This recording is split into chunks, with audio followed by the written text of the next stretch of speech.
right, good evening, everybody. Welcome back to another episode of the New Ridgeline podcast. I'm Devin Dunnigan, and here with me, as always, is Mr. Stephen Mott. How you doing, brother? Great brother Jake. All righty, so tonight we are back, and this will be our first annual Halloween special. So it may end up actually being the day or two after Halloween special, depending on when I get this edited. But yeah, we are here to celebrate the spooky season this year, Halloween, and we're going to be talking about Halloween kills. So, this has kind of been an episode in the making for a while, but basically, what we're going to do on this episode is pretty much discuss the film, what we think about the film, and then once we finish giving our thoughts on the movie and all, we are going to do a full on commentary for it. So, yeah, I mean, first time we've really ever done this with a kind of full on movie review type thing. I mean, it's going to be kind of a experiment, really. So, I mean, if it works, maybe we'll do more of these type things in the future. Who the heck knows? So, I'm just going to pass it off to you first, Stephen. I mean, give your thoughts and your opinions on this very polarizing movie. I mean, it's one of the most polarizing films in the franchise and in the horror genre right now. So, I mean, you'll probably hear that word come up a whole lot during this episode, the word polarizing. So, Stephen, just talk about the film. What did you think of it? What are your thoughts on it? Where does it rank in the, or where does it stand in the Halloween franchise to you? So I'm gonna pass it off to you, Steve. I actually just don't know. I'm just kidding. Um, my name is not Devin Dunnigan, and I'm happy to be on this podcast today. October 31st. Oh, that's Halloween on a Sunday. Crap. Anyway, sorry for that. This film we went to go see in the movie theater. Uh, Me and Devin and another guy named Dean, and we liked it. Well, they didn't like it. I liked it when we saw it in the theater. Don't I spoil liked it. it all the way. I liked it all the way through, and I mean, I just don't know. They didn't like it, and but Devin says he started liking it later. Spoiler alert. Um, but we'll see what he says later. I really liked it. It has a lot of kills in it. I mean, it lives up to its name, Halloween Kills. I kind of made fun of that title before it ever, the film actually ever, way before it got released. And we were talking about it, me and Devin, and I said, well, yeah, he kills. That's the point. It's a horror, and I think that's why I like this movie so much. Is there's not any really teenage drama, or there's really no sexual content at all that I can remember. Uh, I was gonna say something else, but never mind. And from that, um, and two, it's a lot of action, and it's more of it's an action movie really to me more than anything, slash horror too. That's the kind of stuff I like. So, I guess I kind of got winded there, long winded. But what about you, Devin? So, like he said, we went to the theaters and saw this film, and I was super, super hyped. I'd watched the trailers for this movie. I expected a whole lot out of this movie. A guy at the place that I work, he had watched the movie before I got to, and he was telling me all of this stuff, and I was just super, super excited about it. And so we go to see this film in the theater, and this is probably around my third time ever going to the theater, actually. So I mean, it was a good experience going to the theater, and it was great to kind of be in the hype of this movie.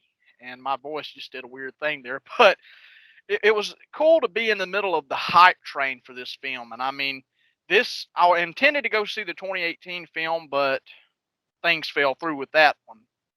But I mean, super super excited going into this film, and The theater experience, for the most part, was really, really good. We had actually a really good day, all of three of us hanging out and all. But going into the theater, watching this film, I really and truly came out of the movie pretty disappointed. And over the course of the next couple of days, I didn't care. I had no interest at all in watching this movie ever again. And I was just really over the movie. I was just really down and out over this film.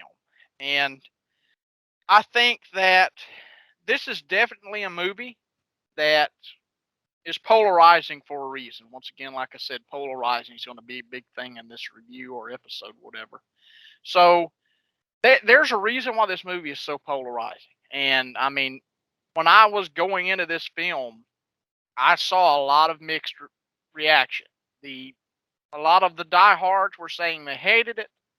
Then a lot of the diehards were saying they loved it. The critics were bashing this film. It had a low score on Rotten Tomatoes, which, I mean, that doesn't matter.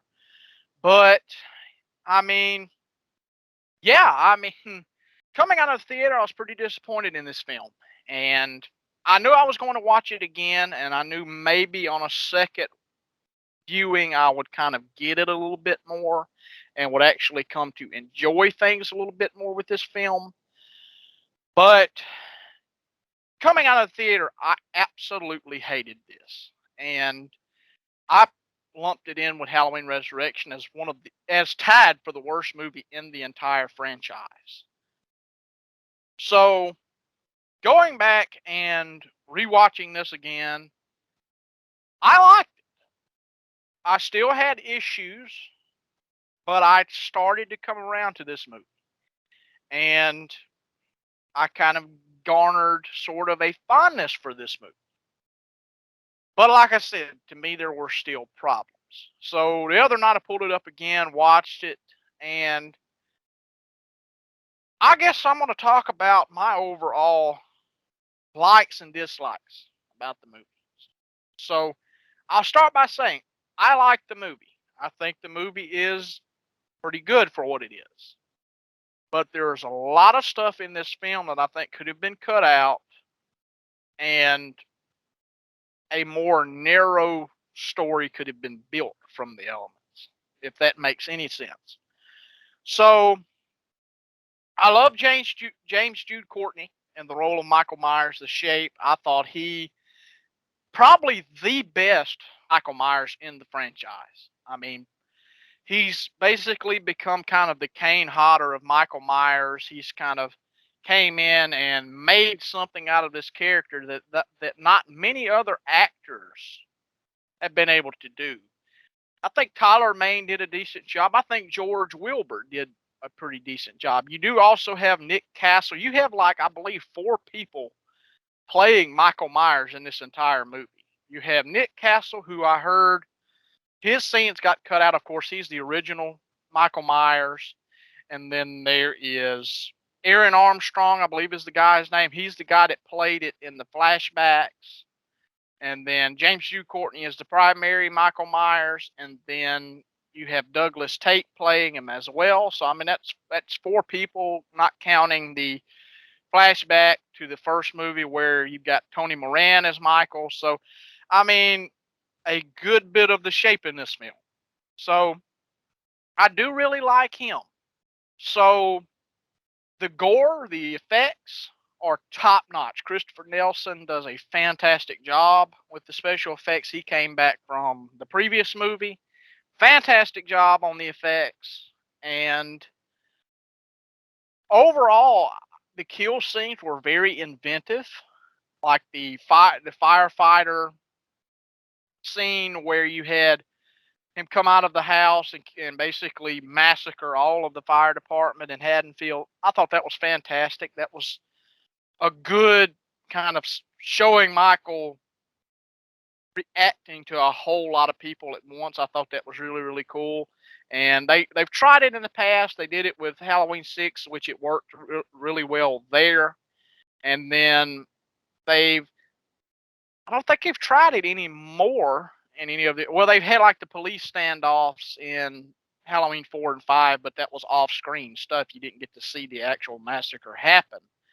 So, or well, it did happen with the lynch mob in Halloween 4. Actually, you got to see that. But I mean, I like the effects. I like the overall kills in the film, and I like the way the shape looked in the film. I liked Judy Greer and Allison, or Andy Matichak as Allison. I like those two actresses a lot.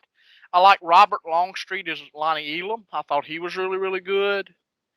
And at times I didn't mind Anthony Michael Hall as Tommy Doyle. But to me, the biggest problem with this entire movie lands at the script. I thought the script for this movie was pretty bad, and I just don't know. So, yeah, the script to me, there was a lot of problems. I thought that there was a lot of liberties taken at times. I mean, there's points in the film to where it should have been just a pass and a repass, and then they just basically spread it out, and it kind of becomes awkward at times. Like there's points like when they're in the hospital, you have Tommy Doyle talking to Jamie Lee Curtis's character, and he says like, "I'm going to go kill him."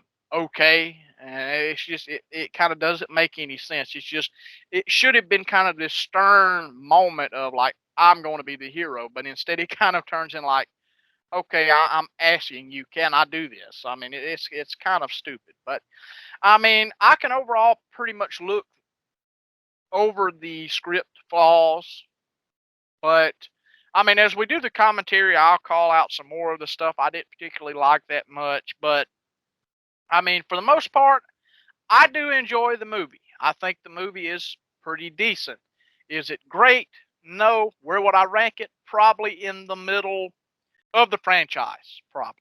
So, I mean, I like the film. I kind of in some ways I think 2018 and this movie, I think 2018 is a better Halloween film, but I think this is a better slasher film. Or if that makes any sense, a better Michael Myers film, if that makes any sense. So, I mean, trying to simplify this as much as I can without getting into too much of the plot, I like the film. So, I mean, overall, I can dig it. So, I'll get into more of the stuff during the commentary on the movie, like of course, the flashbacks going to get brought up. There's a couple of other twists and turns that are going to get brought up. So, I mean, that's all I've got to say. I mean, that's my thoughts on the film. I like the movie. So, definitely it deserves the term polarizing because this movie is one of the most mixed, divided movies in years as far as horror films go. This is a very divided film, and especially coming off of the hype that it has coming from the 2018 film. But I mean, I digress. So, Stephen, where does this set within the Halloween movies that you saw? You saw, I believe, H2O, Resurrection, and maybe a couple of others. So, where does this stand as far as this movie in your viewing perspective? Well, yeah, my viewing perspectives. We're going to use big words on this podcast because we're smart people. And I went to Harvard. No, I'm just kidding. Anyway, um, I think this one is really the best. The best Halloween that I've seen, and really all the other ones I saw to me were flawed. But that was and probably for different reasons than Devin would say they were flawed. I just didn't think there was enough action in some of the other ones. Kills basically what I mean by that. And I had in my head before this movie, I saw this movie of a while back. I had in my head what would really be a good Halloween movie, an idea for it, it was kind of like this, the idea of this movie, like the whole like manhunt type thing, and I really like that at it, and I can't remember exactly which one, but I think I've seen one before that was kind of like this, and Devin could probably tell Halloween. us which one it is. Oh, yeah, he just did. I couldn't actually hear it, but I don't know. Anyway, I like that aspect of it, and it was just all the way through. It was just action. There was some scenes in between and stuff that were good, but it was pretty much action and never slowed down through the whole movie, and that's what I like about it. So to really answer the question, I think this is the best one I've ever seen of Halloween. So back to you, Devin. All right. So, yeah, I mean, that's our general thoughts. That's about 20 minutes into this podcast, pretty much. So, Steven, if you're ready, we'll get into this commentary. I've got to get set up real quick, so we'll go into a short intermission. So, we'll be right back. All right, so we are back, and now we will be getting into the commentary portion of the episode. So we are both watching on Peacock. We've got it right before the Peacock logo comes up. So I'm going to count down from 3, and when I say the word play, hit play with whatever thing that you're using, whether it be phone, television, tablet, whatever, computer, whatever the case may be. So 3, 2, 1, and play. Got Peacock coming up here. This is a great movie.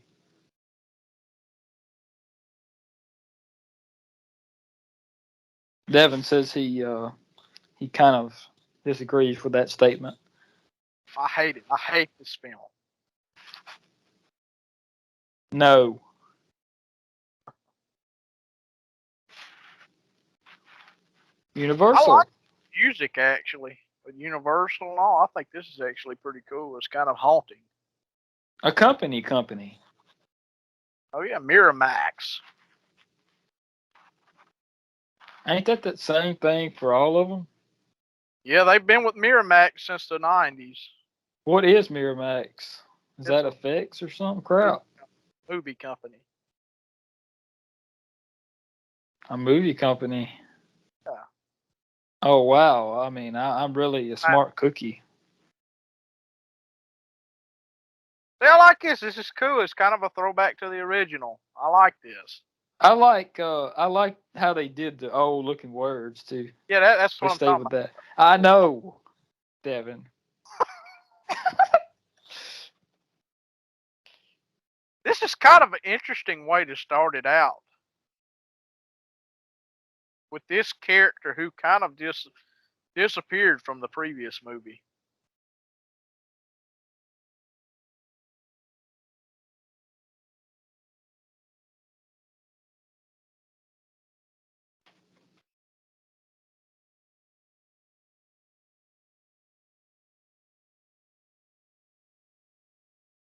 I like the way this starts off the movie.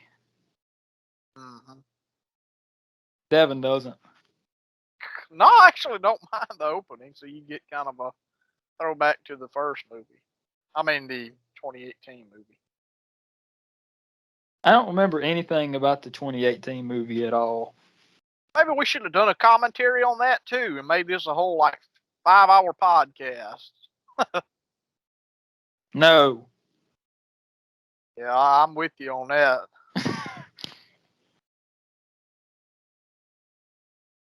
Yeah, this is a good movie throughout. I think it never like slows down, if that makes any sense. I We agree talked there. about movies before that slow down and seem to just trail off and do nothing. This movie, to me, it goes throughout. Like, it's good throughout. And see, they brought this character back. He kind of has somewhat of a bigger role in this movie, even though he doesn't do very, very much. The police officer, and he was a beloved character from the previous movie. Everybody loved him. I thought it was a good character. I hated to see what happened to him in the 2018 movie. But I thought he was like he could have fit right at home in any of the previous movies. You're nuts. See, now when this hit in the theater, this opening scene, I got chills down my neck. I was like, whoa. So I have issues with this. Very big issues. So I like the blue tint. The blue tint's really cool. I mean, that's a good throwback to the first movie. But there's some of the acting and some of the way things play out that I think are a little bit 2021 instead of 1978. Things aren't quite as gritty as the 78 movie, if that makes any sense. Well, you're obviously the expert on the movies and such as that. Yeah. You know, Oh, yes. I just kind of enjoyed it for what it was, if that See, makes any sense. this here I didn't like when they call out to him. I didn't like that. To me, that I thought that would have fit right at home in like something from current.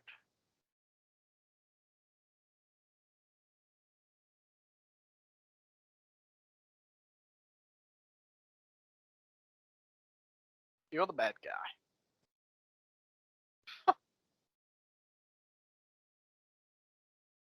Did a little bit of exposition about. See, I do kind of like this though because they do kind of go back to that night and show you how everything played out.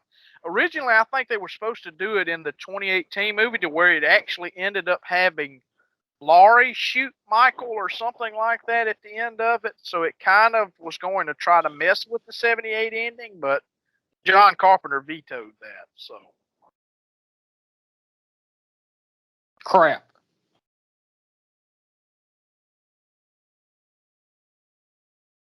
I thought they could have put a little bit of film grid in this to kind of make it even with the 78 movie. I think I probably would have liked it a little bit better in that attempt.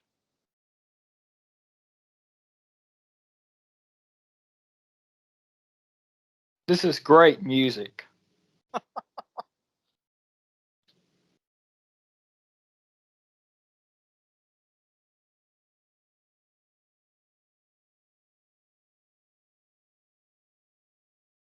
But it's kind of cool. You go back and you get to see these characters, and they kind of do it. It's a good attempt to try to tie everything together. I mean, I like that. I think that's a really cool attention to detail. Our new old friend Lonnie. A lot of this stuff, I have no clue what you're talking about. I just enjoy it. Like I said before, I just kind of watched it and still watch it. It's kind of just enjoying it for what it is. I don't know anything about the characters in the other movies, or really this movie at all. Like the throwbacks and all that. I just don't really. It didn't really. I don't really care about that. I just thought it was a good movie for besides all that, because I don't know anything about it anyway. If that makes any sense. Yeah, I got you. Devin has muted his mic.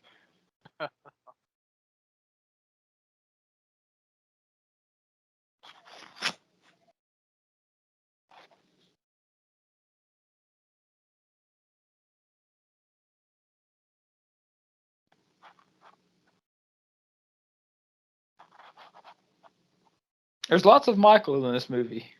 Huh. It's another reason why I like it.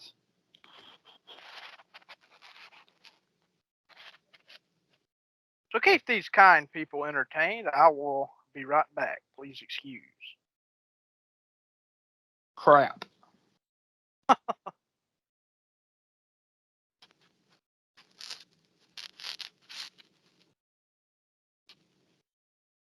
Yeah, they kind of keep this going in these movies about calling the boogeyman.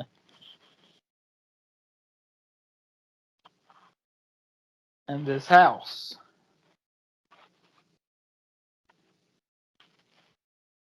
They said Halloween 1963. That's when it happened.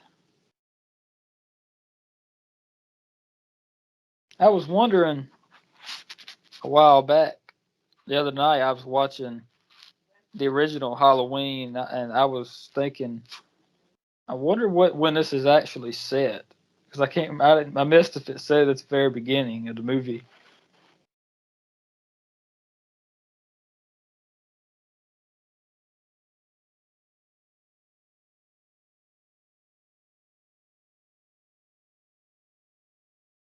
And I just guessed it was set in 1978 in the movie. I don't know.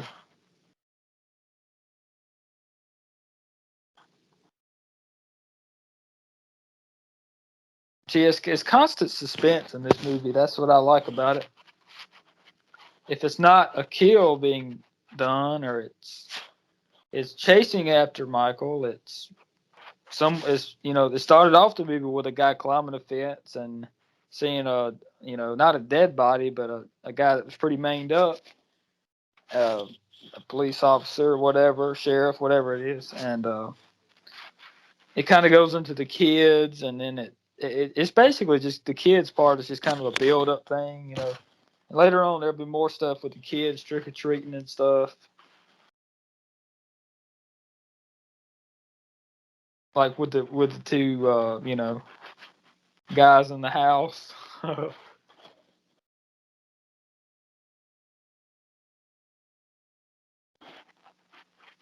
I don't mean these two guys in the house either. It's a different one. It's in the same house though, but they're gay. So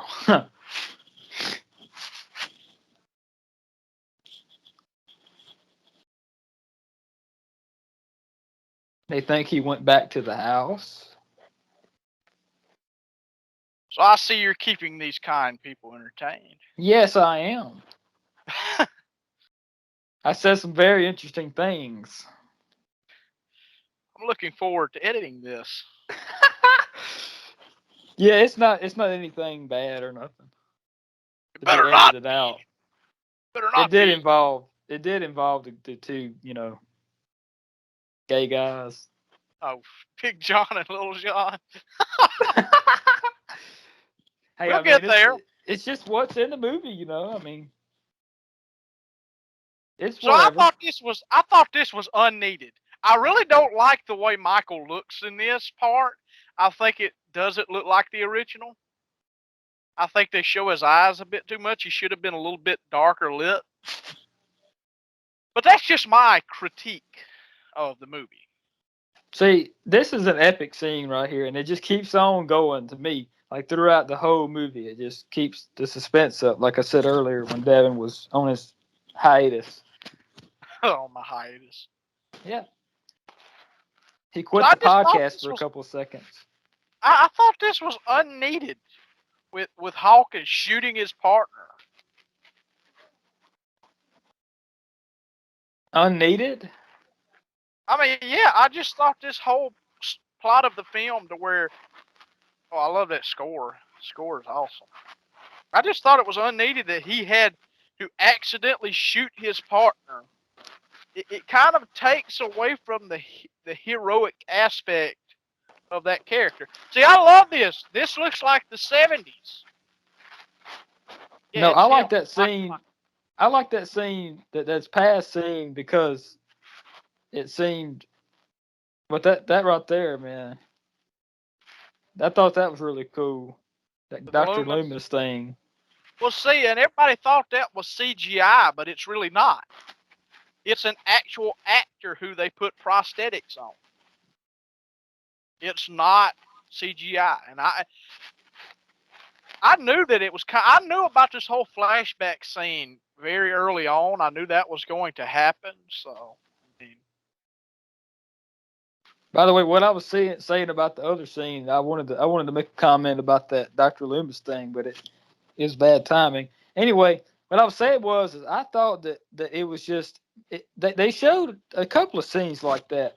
Michael not really directly killing someone, but like kind of causing it, if that makes any sense. Like there was another scene coming up that I'm not gonna give it away right now, but like it was sort of in that same vein, to where somebody else. I mean, they got kind of shot, but it wasn't him that actually did it. If that makes any sense.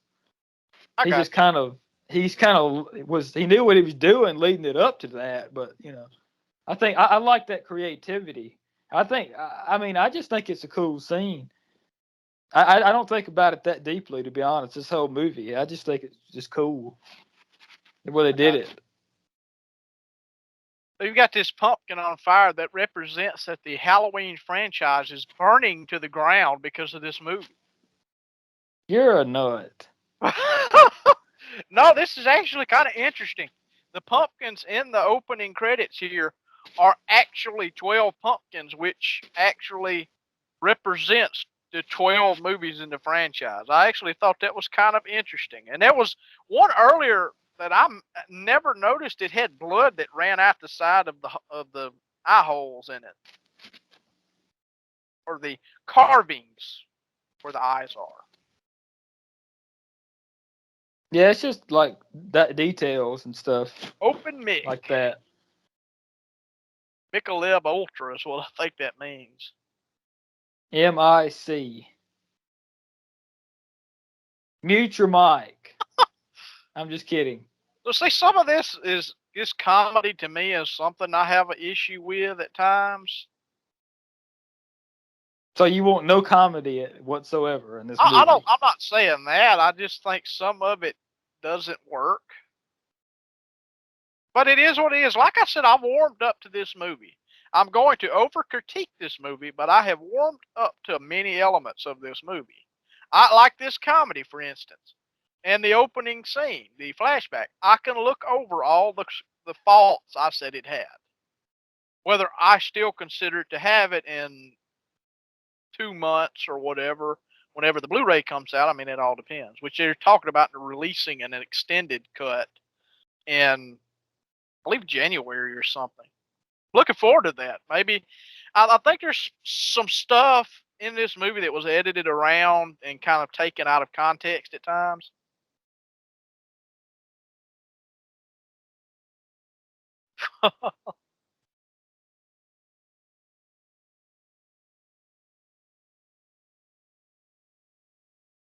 Some of the stuff you say that they're supposed to come off as comedic, I just didn't get that vibe. I don't know why. I just didn't really get a comedic vibe from really anything in this movie. So I really Not like much of anything at all. I really like this guy, Robert Longstreet as Lonnie. I really like him. He's a great actor. I wish there was more of him in this movie.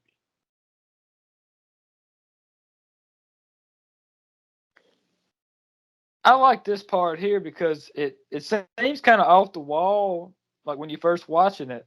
Like you're just thinking. I was thinking in the movie when I first saw it. I was like, what? It just cuts to inside of a open mic bar or whatever. I mean, like, okay, but then now that I watch it again, it kind of leads. It kind of like builds more suspense because this guy just he tells the story of Michael Myers again. It might be just a little bit cheesy, but I still kind of like it. Yeah, maybe just kind of provide some whatever the freaking word is. I forgot what the word is for it. It just kind of just explains everything. It kind of gives a little bit of background on some of these characters.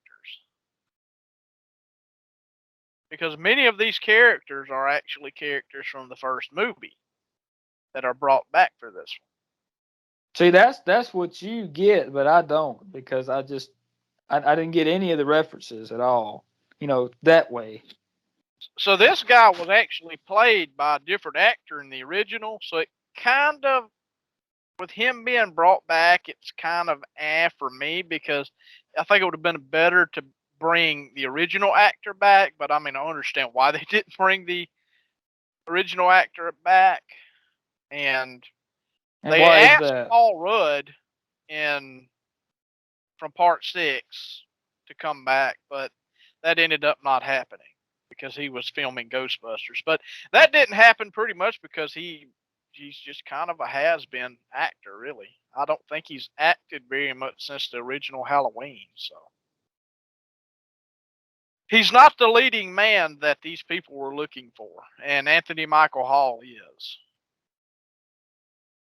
See, I like this. It kind of brings this in all into continuity and kind of gives a little bit of exposition is the word I was looking for into the kind of the background of these older characters. This does seem a little bit unrealistic to me. That people would actually do this scene here. That people are not going to go to a bar and talk about Michael Myers. They're going to be drunk and acting a fool. Well, like I said, this is the exposition scene. Though big words. No. The exposit scene. Oh. That picks up after the last movie. I like that. It's just I like it. I don't know about anybody else, but I think stuff in movies should be realistic. I mean, if it's not a cartoon, it should be everything in it should be like kind of realistic. And I know the Michael Myers movies are a little bit like they're supposed to be gory and stuff. And this movie was very gory. Well, not Devin says it wasn't as much, but I don't know. He has very different standards than me. Oh, it is now. I know what you're talking about. I said it wasn't that gory to me. Yeah, watching again, yeah, it's gory. This is a brutal movie. I don't know. I know what I was thinking, but I disagree with my own self. This is a gory movie. That's what I like about it too. It was just like you said, brutal. I guess would be a very good word It went to all describe out. it. Yeah, exactly. That's what I love about it. Really in this franchise, without being kind of all over the place, it actually kind of goes all out with the special effects.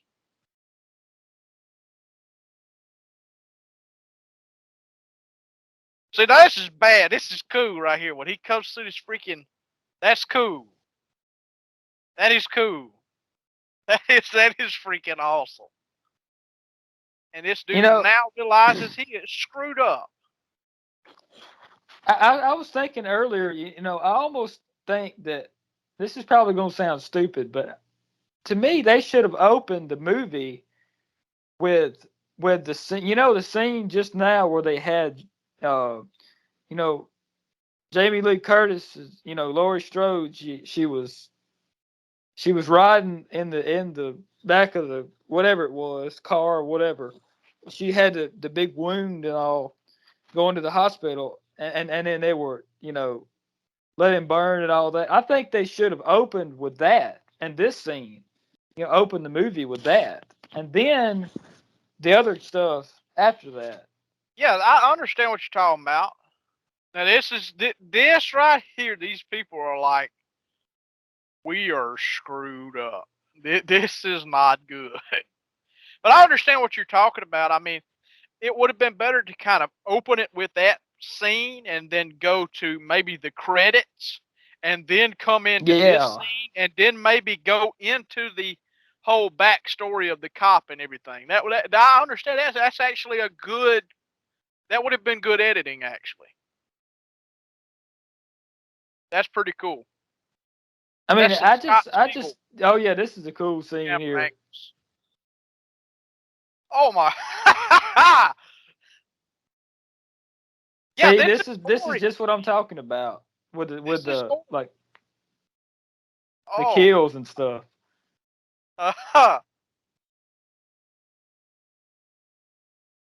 Oh yeah, and it shows like the blood on the camera or whatever. Did you see that? Yeah. Or on the I don't know if it's supposed to be like on the shield or something, but you get the point of what I'm saying. We all get the point.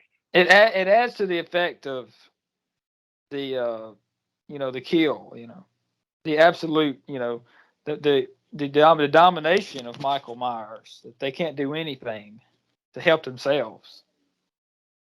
And the other movies, it seems like that Michael is kind of like they can do stuff to him, and he'll fall off something and he'll lay there a while and then he'll get back up in the other movies. But that I remember, this one didn't have much of that. they pretty much could not phase him. They could not. Nothing they did stopped him whatsoever. Like on the very start of the movie, when when the guy was shooting at him, and it just, whether he missed him or if it hit him or not, you can't really tell, I guess. But it just doesn't phase him. Whatever you do to him, it don't stop him at all. Yep. So this is realistic. After all this trauma, then this woman realizes that her husband was killed, and so she breaks down. That was a good touch. But I was going to say the nurse that was talking to Annie Matichak's character, he looked just like Phil Lamar from Mad TV. I'm not sure if that's who that was, though. Yeah, I think it's a good sign if we're kind of trying to talk over each other on a commentary, huh? Yeah. That we have a lot to say about it, because usually I don't. It's better to do that, because at least we do have something to say about the movie. Oh, yeah. See, this one I'm going to have a lot to say about. I like this movie.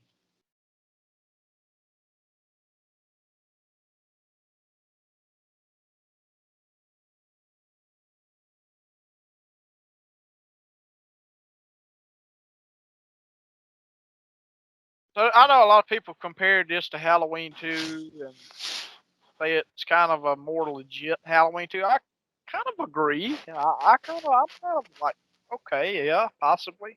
I do like Halloween 2 a lot, but I can understand that. I think I can agree with that. Halloween 2 is better than this, but still. It's kind of like that scene where she's in surgery. It's kind of a classier version of Halloween 2 by Rob Zombie. I think it's a much classier version. So this lady here is actually the caretaker or the groundskeeper from the previous movie. So it's interesting how they kind of bring her character back in here. And the other guy is actually comedian Lenny Clark, who I did not realize that was him until I started looking on Wikipedia and saw his name. And I was like, that makes total sense. I like this scene too. I do too. This is a good It's scene. cool. It's good suspense, yeah. It's very, very creative. With a drone. Devin has muted his mic. But we watched a movie. They were doing a commentary on this, and they said that the possible reason that Michael is in the bathroom in this scene is that he was cauterizing his wound from when he gets his fingers shot off in the previous movie, and he's actually cauterizing and bandaging up his wound. That's actually pretty freaking interesting. I thought he was just like taking a dump or something. That too.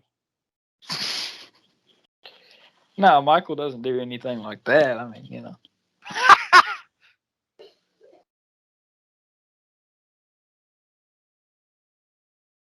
Wearing a monster mask. Yeah, I can tell how many times you've watched this, Devin. This is pretty cool. It is kind of a throwback to 2018 where he slams Jamie Lee Curtis against a wall. This is a pretty brutal scene. Yes, I was going to say this is epic. This very violent. Pretty freaking cool. Violence is at its absolute peak. Stupidity is at its absolute peak. The score in this, John Carpenter does a fantastic job. Him and his son and Daniel Davies. John Carpenter, Cody Carpenter, and Daniel Davies. This is pretty freaking brutal. He just doesn't even miss a beat. He just does it. He doesn't even torment her. He just does it. But it's like she doesn't even try to reach up and stop it. She just holds the knife. She can do. There's nowhere she can go. Well, actually, she could get up and just try to stab him or something.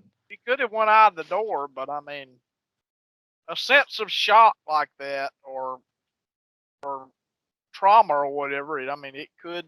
I mean, that's pretty That's the the logic, I guess.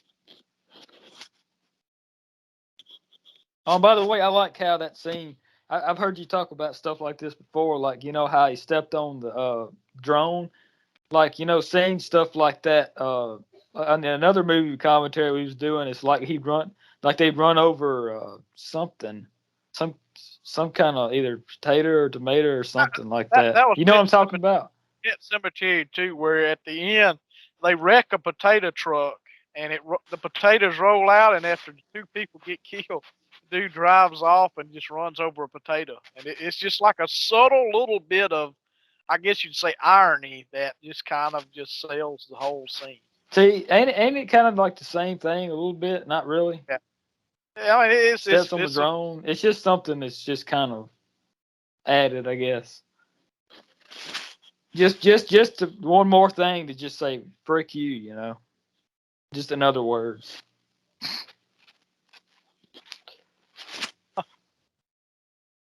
Yeah, frick your drone, man. I'm gonna step on the drone and then murder you. Like you care about the drone anymore.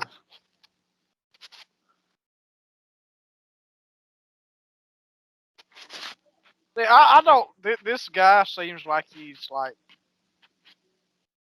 At first, he seems like he's just going to kind of make fun of the fact that he got attacked or whatever. Then he kind of does become part of the story here in a few minutes. But. We learned something new in this movie. Michael Myers doesn't like drones. Oh That's yeah. something. That's a new fact that we've learned. Maybe they'll bring that into Halloween Ends.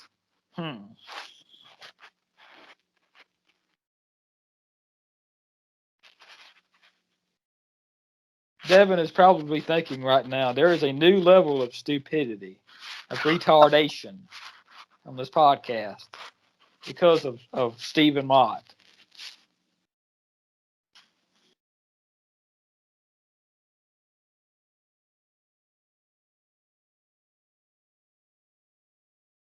I feel like I'm kind of ruining the mood of this movie, ain't I? No, I'm just kind of watching the movie. That scene was kind of unneeded, where he's just sitting there around the ambulance. That was kind of just like, okay,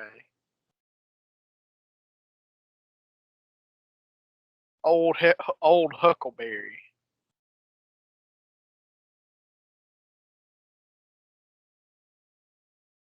Good attention to detail once again. See, that's epic right there too. That's cool to me. That's really cool. And I like the sheriff character, even though he does not do very, very He much. doesn't do anything. He just stands there and just tells people to stay in the building or some crap. That's all he does. He just stands there.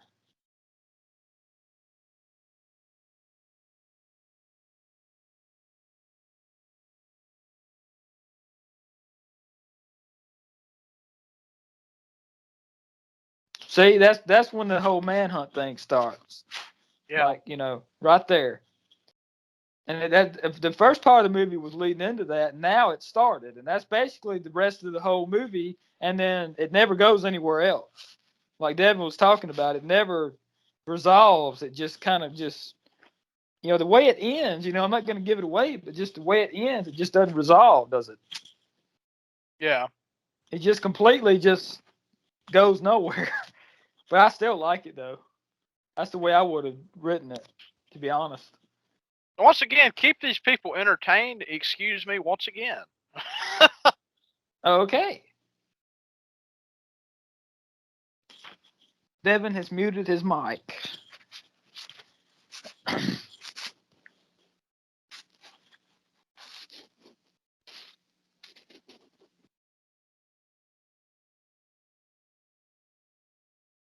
So it starts off with this.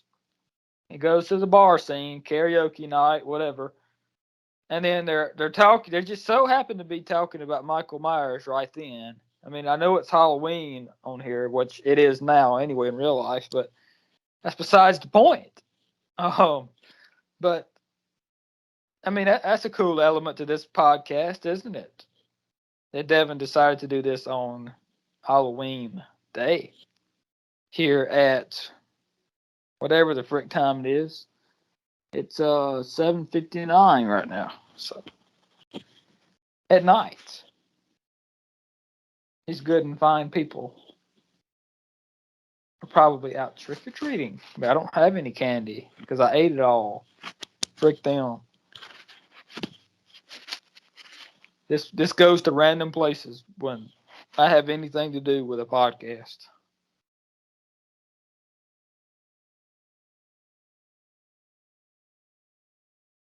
Oh yeah, see, this is what I mean. It doesn't. It just this movie does not slow down through this whole thing. And I noticed something too, like you know, this movie doesn't have a lot of, or if any, that I remember, it doesn't have any jump scares. Is something I noticed too. That these movies usually have. That I remember, it doesn't have any jump scares. You know, like in some of the Halloween movies, it'll have like somebody thought they saw him in a window, or Lori would have like a vision, or not a vision, but she would just be seeing him, like, and nobody else would be seeing him, or it would be somebody go, bump up against the window, or when they were sitting there or something, like the jump scare type thing. That never. I don't think it's that much of that stuff. I mean, it's literally none of that in this movie. Now that I think about it, it just goes flat into it, and just doesn't stop, doesn't slow down. And see, this guy, it's kind of funny to me because this guy, he's so tough. I mean, it seems like they're trying to make him out to be the tough one. In the movie, in these movies, there's always gonna be like a leader of the pack, or if it's a manhunt, there's always gonna be that one guy that says, "I've got this," or "I'm gonna be the leader." I'm gonna face him myself and kill him. And this is this guy right here, but it never comes to fruition. He never does anything. All that ever happens is he just fails over and over again, and then later on they get the wrong guy, but we'll get to that. But you know, all he does is really do nothing. It's like he's cocky, but he just doesn't really ever do anything.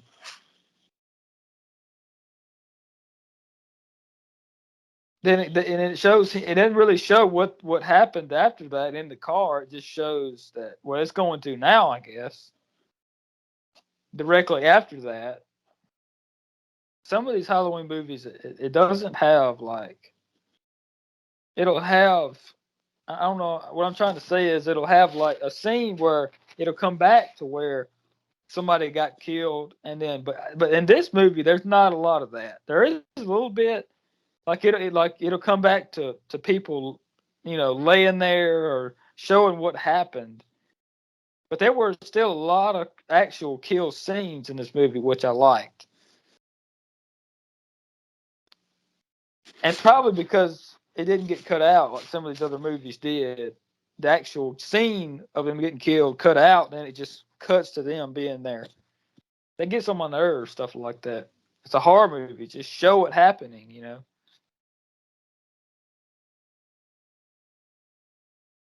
To me, this was not comedic. I mean, I guess it was supposed to come across that way or whatever. Nothing in this movie really was comedic to me.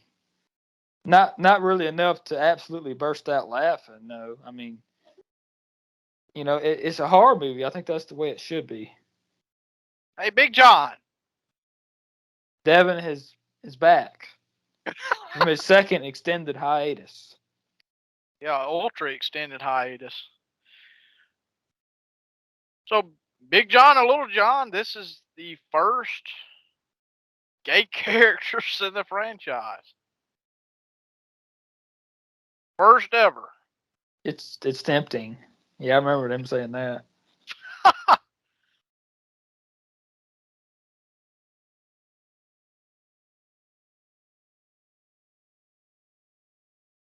Rusty Razor Blade. See, it just does not stop. This movie just does. It just keeps on going, like with this gore and blood. See this is kind of more like I was just saying while you were gone, Devin, like that there weren't any jump scares, but I think this is kind of a jump scare.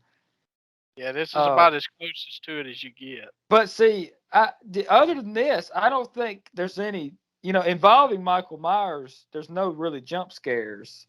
This is actually one, but I forgot about this scene.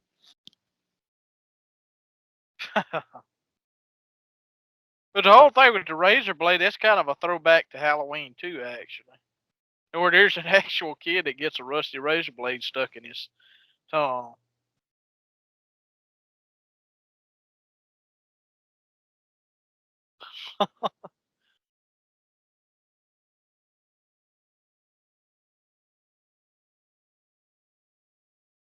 These two guys are gay.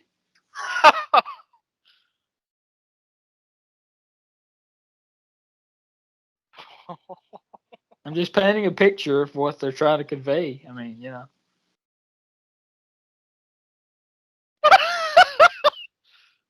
Oh my! That's a good way of putting it, ain't it? I think that part was just a little like I was like, whatever. Did it really That was have to go legitimately that funny. far? But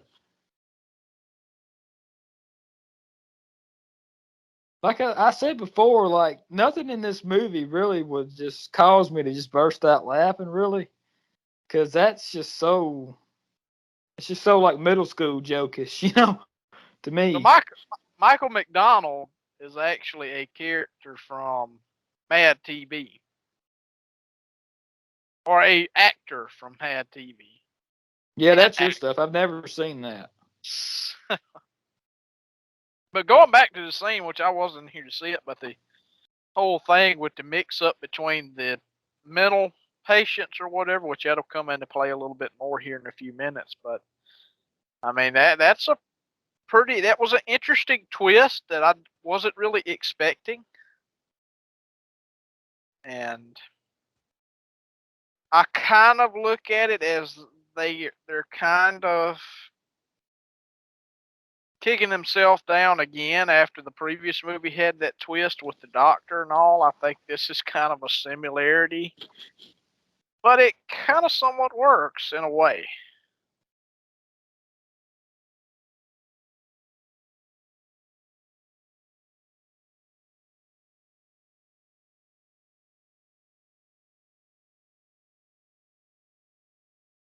She doesn't want to answer questions.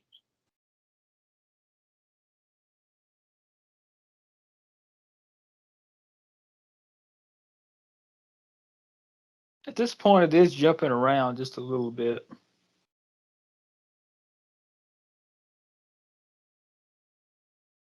The sequencing right through here to me is a little bit off. Like the It's scenes. it becomes kind of slow, less action. It kind of becomes a little bit slow. So we got the sheriff here. I like this. You get the sheriff in the reflection of the mirror, and yeah, I mean that's a pretty cool way of doing it. I didn't even notice that when I first saw it. I just thought it was him. I didn't think about it. I'm kind of naive.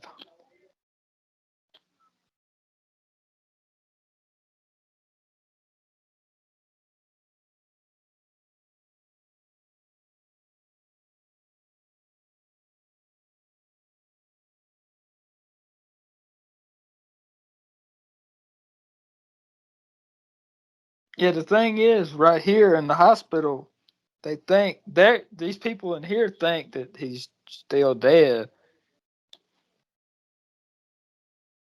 This is like a big reveal.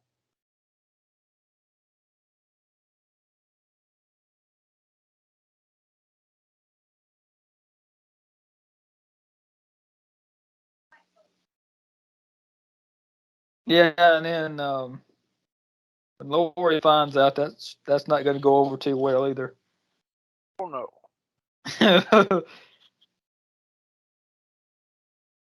Then you got Sheriff Brackett back here, the fat old man. That's Sheriff Brackett. He was the sheriff from the first two movies.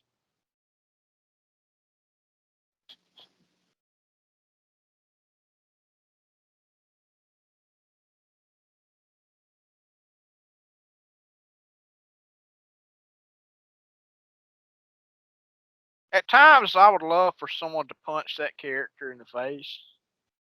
Kieran. Times I kind of, it's just like, would you just please shut up? You're nuts. Stop. Exactly, I guess. No, you are. Like, you're absolutely nuts. I'm insane. Exactly. The stuff you say doesn't make any sense. I'm just kidding. I'm trying to pee you off.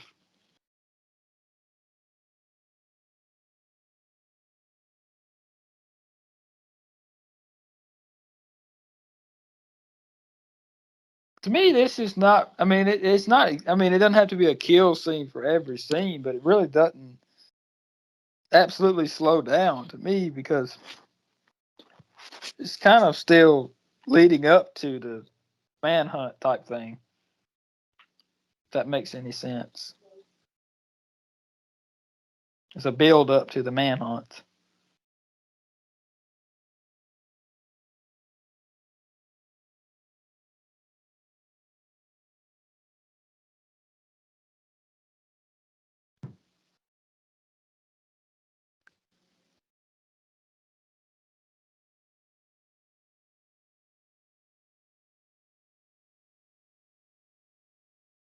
How 18 ended?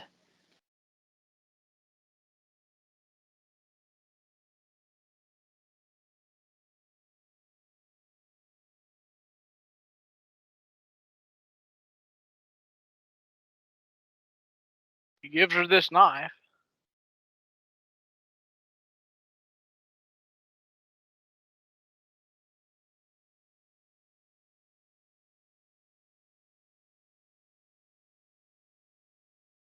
Which really, I don't think it comes into play at all during the rest of the movie.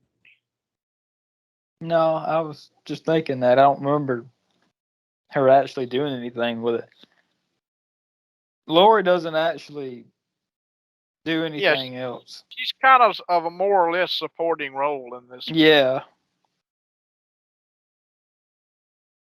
I remember a podcast we listened to at some point coming back from the movie, and that's one thing I did remember him saying, and I kind of agree with that. It just kind of that her character doesn't really. She's not even that predominant in the movie. I like that part. How about this sassy tackle? And he asks him, he's like, "Do you have a permit?" And he's like, "Yeah, somewhere." That's funny. That's a joke that actually lands. Yeah. If you say so, Devin. Oh, ha ha ha ha ha. That's not even funny.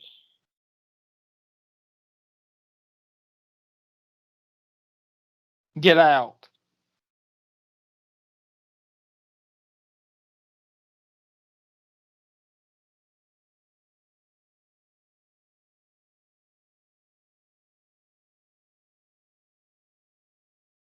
That's kind of cheesy. I kind of like this though, where he's going around this gas station. He's like, "Let's get it done. Let's get some people." I like this scene, but the scene before that, it seems kind of cheesy. Like somebody grabbing a gun and saying, "We're gonna end this tonight." Like that's kind of typical. That's interesting. Now, I just saw it. You got the Big John and Little John ad on the doggone bench. They kept pointing that out in reviews that I was watching, and then finally I just noticed it. I have no idea what you're talking about. There was an ad for Big John and Little John's real estate company on that bench that dude was just sitting on. Well, they won't be needing that anymore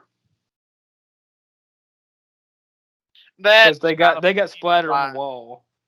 Has he already said the line talking about he's gonna go night night or whatever, or is that No, I coming? don't think so. Okay. That's cheesy too. This was a.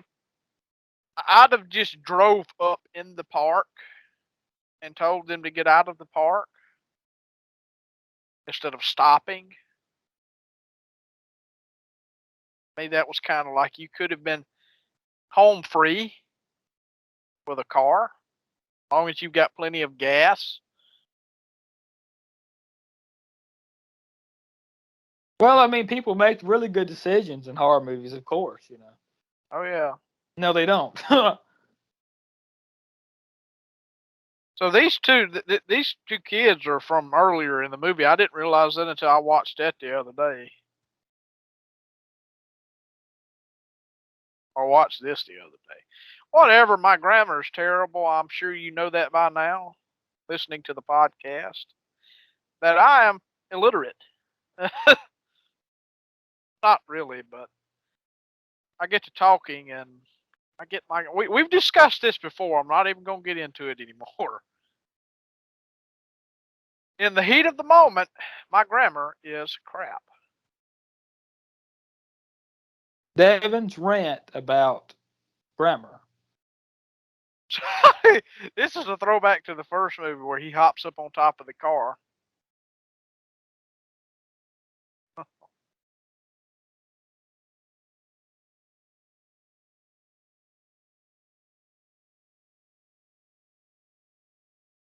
This is a legitimately smart idea of Lindsay to put bricks in that bag. Yeah, I wouldn't have thought of that. So they lock the doors, but the windows are down. Not very good sense.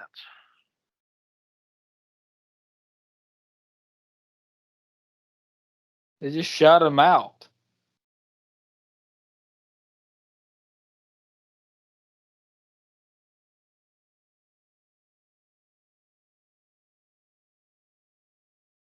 This is freaking epic, son.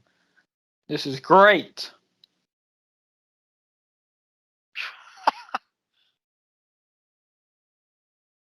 Dr. Loomis. Oh, This is cool right here.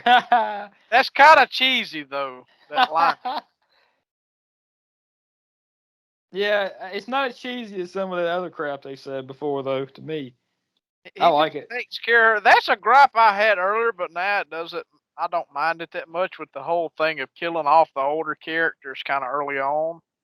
That doesn't matter to me too much, and that's pretty freaky cool.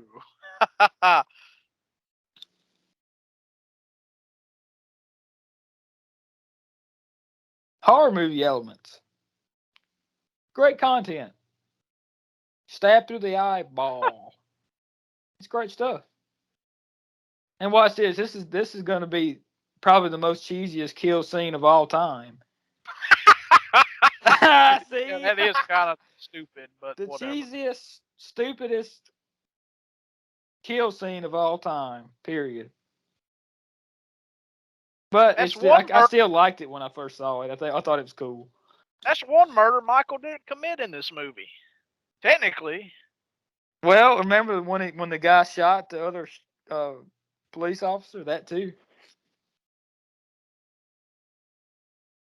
I do kind of like this rinky-dinky score here. This is pretty cool. He takes the mask off. So this mask means this much to Michael now. That's pretty interesting, which has always kind of meant a lot to Michael, but that's kind of interesting. To where that's his biggest weakness.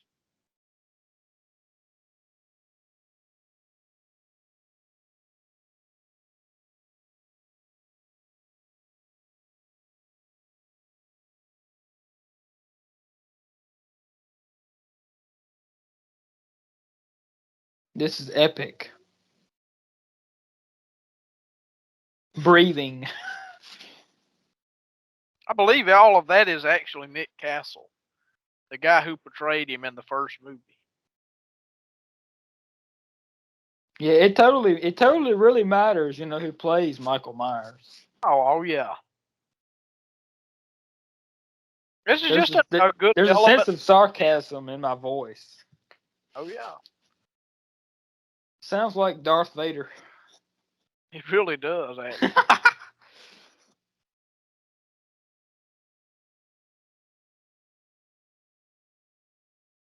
They should merge a Star Wars and a Halloween movie together. Oh yeah. And then have a sword fight between Michael Myers with a with a with a sword with a knife, and then Darth Vader with a lightsaber. Epic. Well, I put it on Facebook. I mean, they're talking about this new Hellraiser reboot that they're doing. I still want a sequel to Hellraiser Bloodline to where it's still Pinhead in space, but you've got Jason X, Uber Jason, the Xenomorph from Alien, and Leprechaun all in one movie fighting one another in space, and then bringing in Star Wars and Star Trek. Man, the way she just said that, like the way she said the F word was just kind of cheesy sounding. I I didn't don't even know. know. I can't explain it, but just she said there was a knife in your Oh fucking yeah, that stomach. okay. Yeah, I remember that. I thought that was a little out of place or something. So that stuff like that is like, why are you doing this? Why are you being like this? You just survived a highly dangerous killer, and you're complaining about them leaving bloody clothes. Yeah, that's pretty. I don't know how I feel about that line.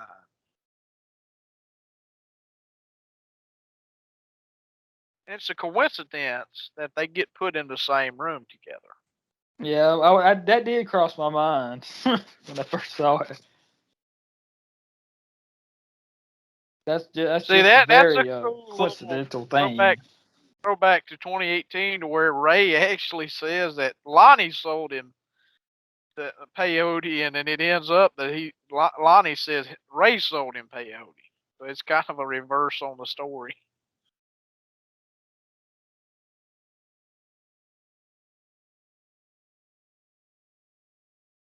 Look, a little bit of character building there. Yeah, those are some big words for me. See, I do I need to like go this back to stuff. eighth grade language or something. I do like how they kind of build this world up and have all of these people. Draw your main idea bubble and then draw some other lines to some other circles and then do your plot and your details. No, I'm not doing any more assignments. I'm out of school. I graduated. I'm not going to college. I'm working. So frick you. I'm not doing no plot crap. I'm not drawing a circle and putting the main idea in it. No. I informed the people while you were gone, Devin, that this podcast goes to some random places while I'm on here, and this is coming to fruition even more. This just goes on. Well, I think that if people have listened in any period of time, they should know that by now. Yeah, I think you're right, Devin. I think they get it, don't they? There's a reason that we have unreleased episodes sometimes. Which Yeah, but isn't I a mean, I bad would have thing, released them. but yeah, that's pretty freaking morbid.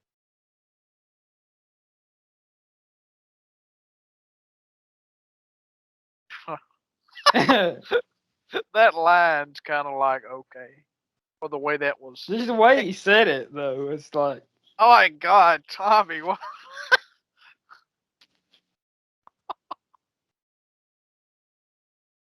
that was a little bit funny, but not just absolutely hilarious. It was If that kind makes of any sense. unintentionally funny.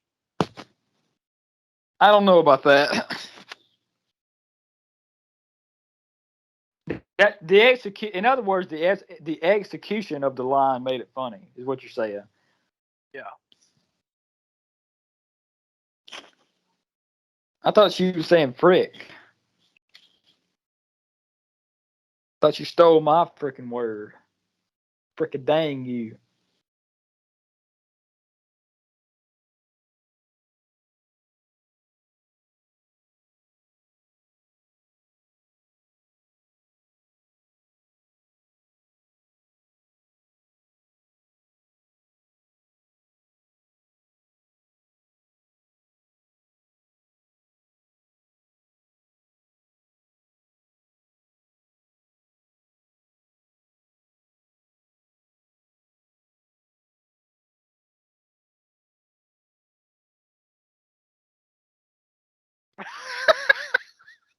Oh yeah, yeah, This is kind of for me. Like I said, I understand it's character building, but whatever. define character building. Well, I mean, it's just kind of building up the general kind of connection between the characters, is what I mean. Yeah, I must have was like skipped that day of school or something because I don't remember that. I don't remember. It sounds like some crap from language class, but I don't remember So Ben exactly what it Tramer, means. so Ben Tramer is still alive in this universe. So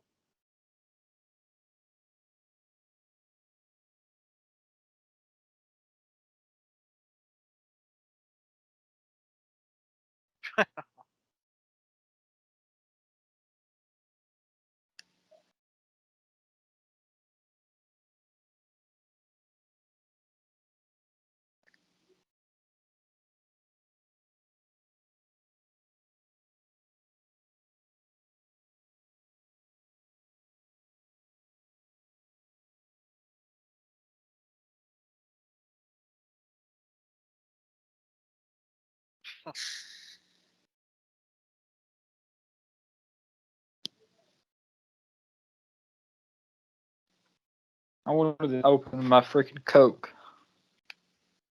so I what is it? muted my mic. You muted your mic.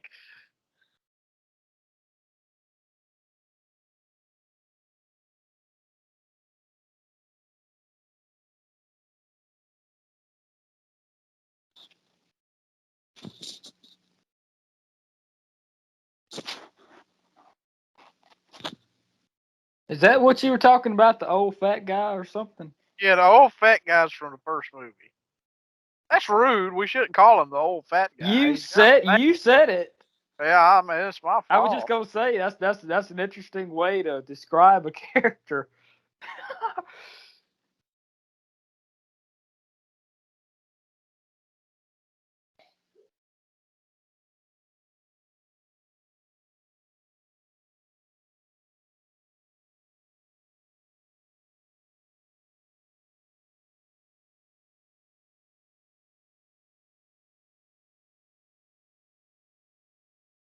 See, this is another instance of where it's just shut up.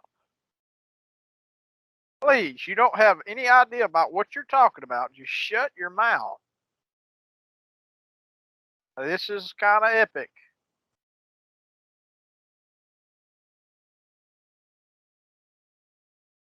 This guy is like in these movies, like I said before. There's always some kind of leader of the pack, or if you will, whatever, in a Yeah. manhunt, in a movie. And this is the guy in this movie, but he doesn't really do anything. Hold on a second. Hold on. I got to tell you something serious, real quick, right now. Are you ready? Yes. Evil dies tonight. No. Evil dies tonight. A lot of people hate that. It doesn't really bother me that much now watching it.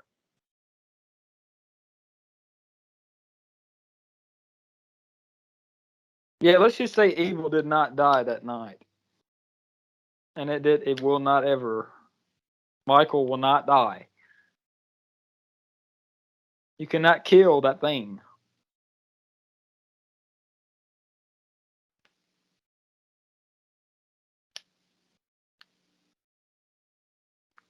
See, See, that's he what I'm talks talking really about. big, but he doesn't ever do anything. Exactly. Like when we were doing the opening thoughts and stuff on this movie earlier, our discussion. That's what I was talking about. He just said like I'm gonna kill him and all that. And he's like, it's okay. Like just you could have cut it off right there. You didn't even have to say okay. Because it kind of just makes that whole speech like she's commanding him to do it. Or like he's asking her if he can do this.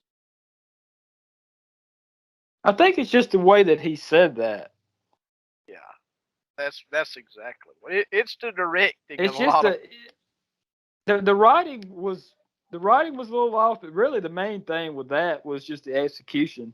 Like I've seen a lot of that where actors don't quite get the right context of the sentence, and they say it kind of backwards. Not they say Yeah, it kind of wrong, if that makes any sense. yes, Like just the way you say something, really, it makes a lot of difference, you know. and that, guys, is a very, very matter of a fact. Things depend on the way you say them.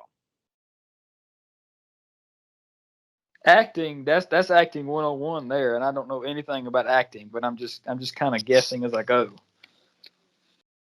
Yeah, she ain't playing now. I told you this wasn't gonna go over well.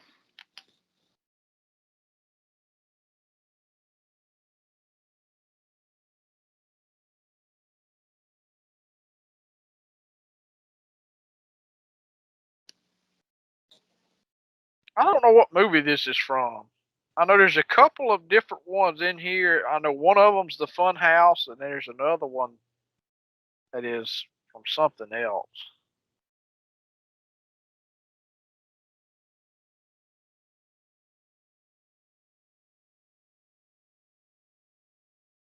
See, these two young, great people here are gonna die. See, Yeah. What's your spoiler alert. If you've seen this, you've probably seen the movie already, so no one freaking cares if it's a So spoiler. I'm gonna bring this up, and I don't want to get political or topical or anything like Oh that, my gosh. but people are complaining about this, saying that Michael Myers is homophobic because he kills these two homosexual guys. That is the freaking dumbest junk I've ever heard of in my life. This is a freaking scary movie. Michael literally doesn't discriminate. They had the same thing happen at the beginning with the fire department. People were complaining because they killed the fire department. They were like, the least he could have done was thank them for helping him get out of that house alive. That is Are you freaking stupid. kidding? Yes, Like that is so stupid. I am fully legit. That's what happened. They Oh started my gosh. a person started a petition to get that scene taken out of the movie. Oh my gosh. And then now they're saying this is homophobic. Like I said, I'm not going to get topical or People are political. really stupid. Exactly. People need to learn not to take everything so seriously.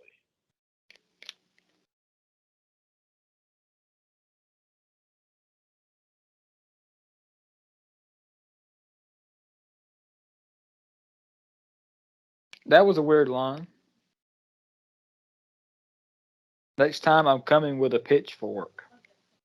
Okay. We'll grab the daggum thing.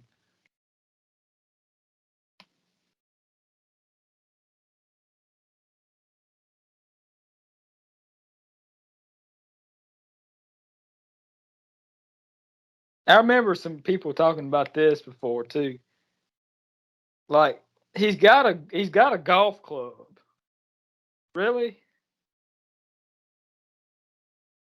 Oh, he's gonna take the ring off, the jewelry, That the editing's watch. Oh yeah, he's ready to go, son. Taking off the jacket. Yes. that editing is kind of wonky. Okay, so maybe he's got a mini knife. Maybe he'll do something with that. Really? He's got the bigger knife. Well, I will say this right now. This is a good level of suspense. I think it's a good level of retardation. Oh, good lord. It is. It's stupid. I just don't know. I didn't listen to it. I didn't listen to this album. So here we go. This is kind of where we get introduced a little bit more to this escaped mental patient that people somehow think is Michael Myers.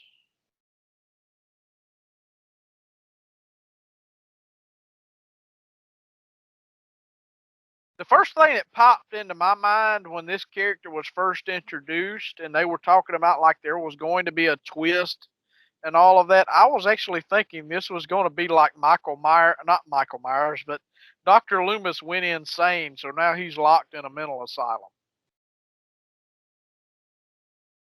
with Michael Myers.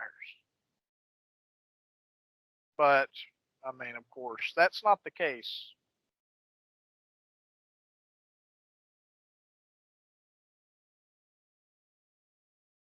So like, who actually started the thing that was really Michael? They just started saying it because they saw the escapement. The whole thing when they're back at the bar earlier in the movie, it flashes across the scene, and then they all of a sudden think that this escaped mental patient is actually Michael Myers, which does not make very good sense. He's not even like the same stature. Exactly.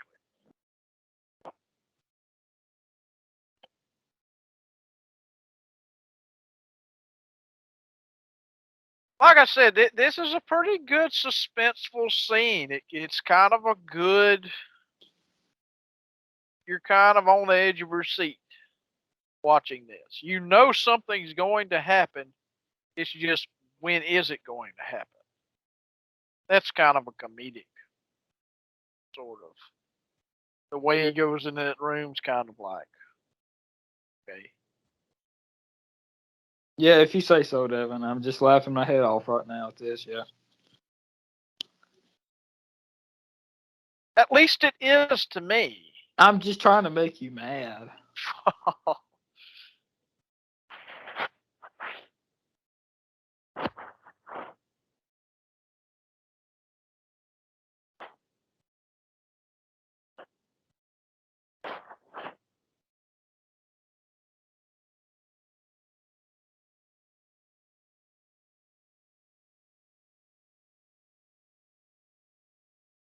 Here we go. There we go.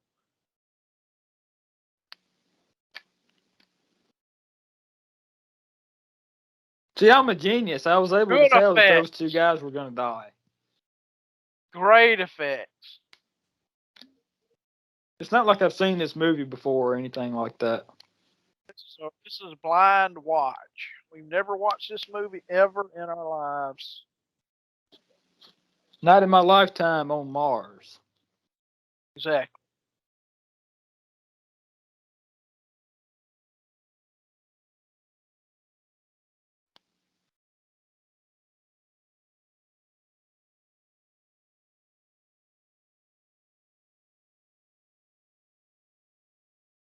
He just kind of turns his head halfway around and stops. I like that. That's pretty cool. That outside exterior scene. Oh, yeah, that's cool. See what I mean? Like creativeness with it. Like the filming of it, the angles. It's a very creative kill scene type thing.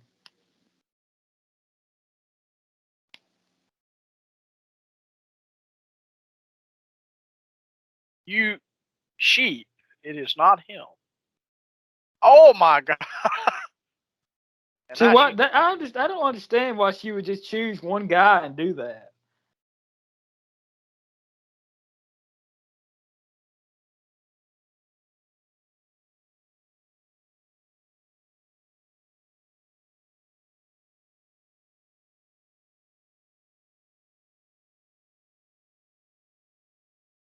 I do like the score to this. This is a pretty cool score. That's pretty cool. Like this interesting score. I need to get the score to this. Are they selling it on CD? I need to pick this up. That's a pretty screwed up scene where she sees her son murdered. That's pretty. That's pretty screwed up. Horror movie effects.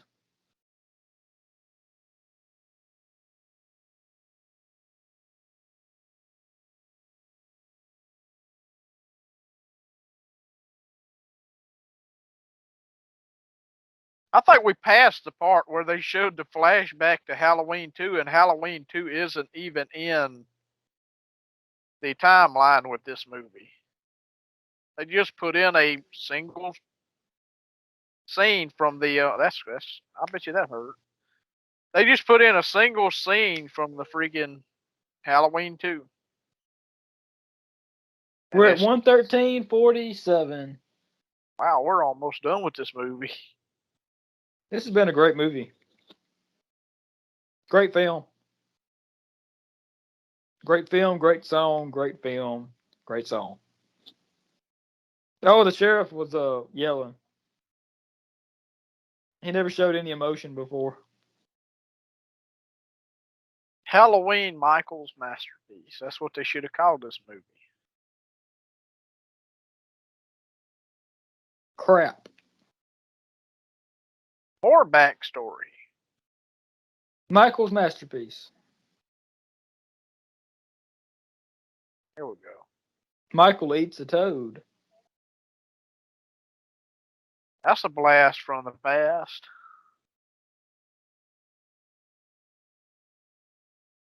And I hate it. I didn't really like the Loomis thing at first, but now going back and watching it, I actually don't mind it now.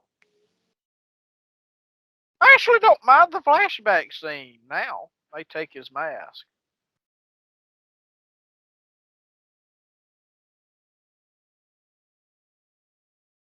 That's what's fixing to end it.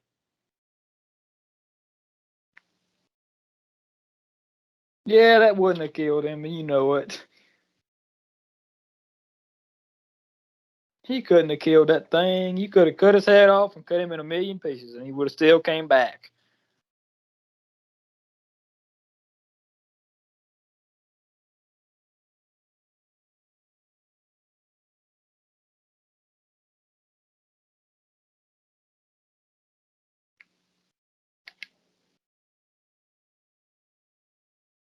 It.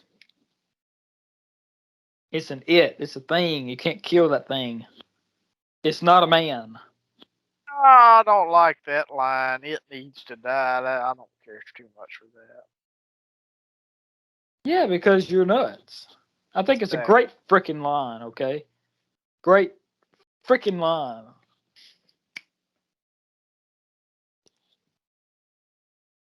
Great freaking album. That was kind of a throwback. Yeah. A DTM throwback. Yeah. That never got released.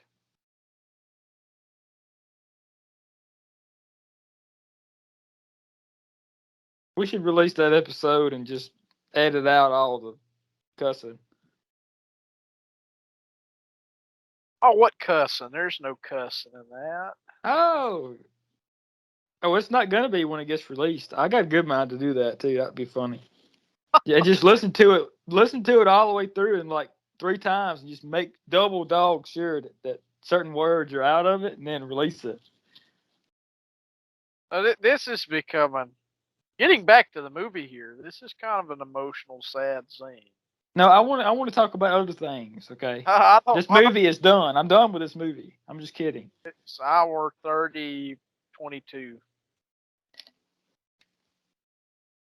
Yeah, it's 1:17:19 we're at now, or I'm at, and then the movie ends at 1:45:12. It's a pretty long movie. Yeah, it is.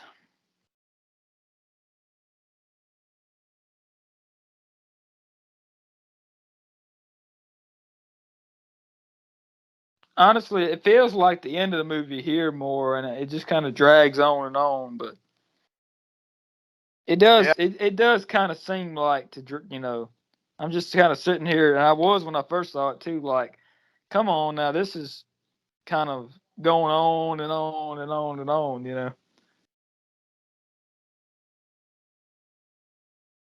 It's like it was building up to a resolve point, and it just never got there.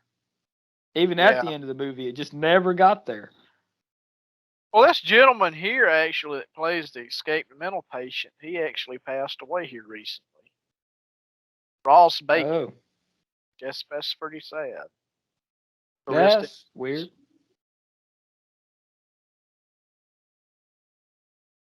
This is just a sad part of the movie. Like, I mean, it's just sad. It's a sad aspect of the film. It's just a horror movie thing. I mean, it's not sad to me. Just horror movie effects. It's like Stephen King type stuff.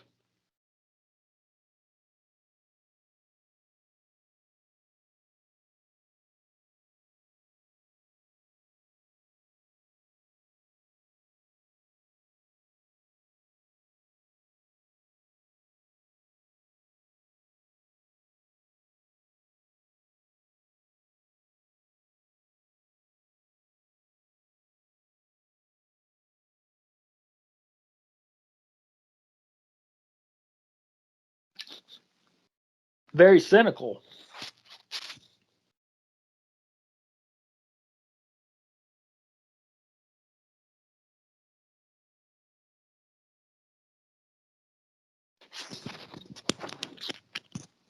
Oh my gosh.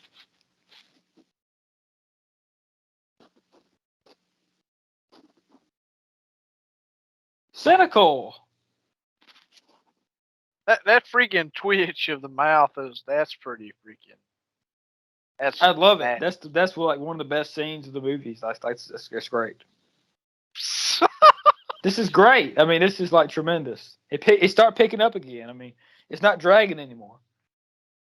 It's not dragging its feet.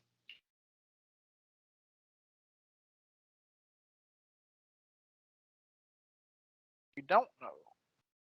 It's a different stature. The guy's like, no, it's not. It doesn't look as tall or anything. It's not the same.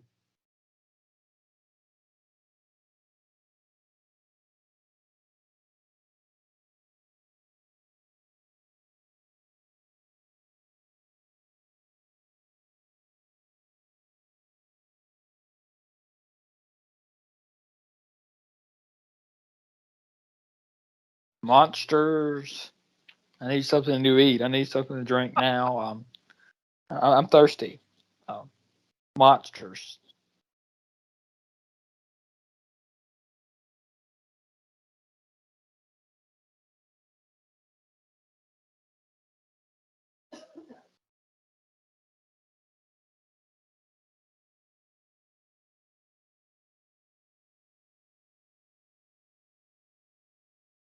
This scene like didn't even matter.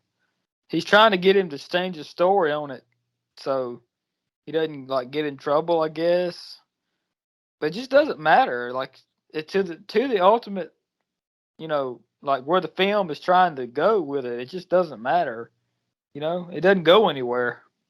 Like to me, if this scene would have been more like in a movie focused on the police, followed that like a one of those type of shows, but it just didn't go anywhere. It's just a silly segment. It's almost like there was something supposed to be followed by that, and it doesn't follow.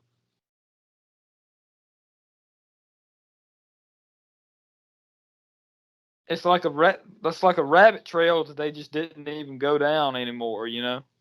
They just left it alone.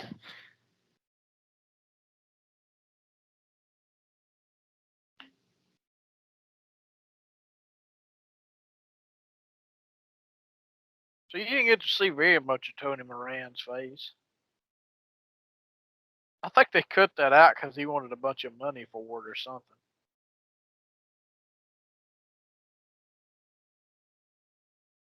He does get a special thanks in the credits though. So.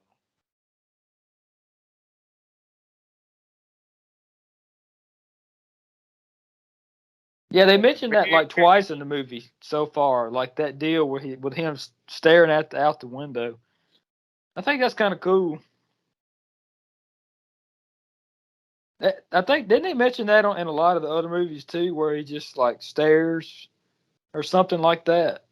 Ain't that mentioned in Resurrection or one of them like that, Evan? Yeah, I believe so. Like I think one of like Resurrection, they say he just sits and he just sat and stared or something. I can't remember. It's something like that. I remember I watched it on TV the other day. bits and pieces.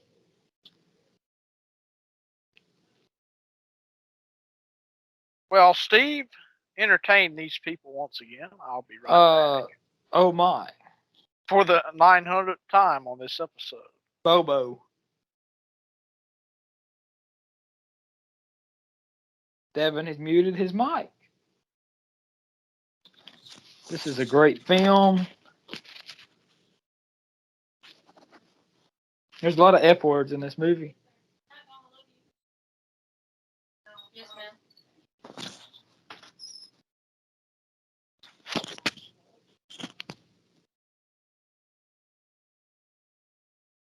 Yeah, this guy talks really big, but it does not go one place. He doesn't do anything. I don't remember. I don't think he gets killed, but he just doesn't. That I remember, but he just doesn't do anything. It's it's usually in these movies where it comes to a head and like the two like the leader like this guy and they come to face, but I don't really remember it really ever happening. Besides him at the car, this already happened.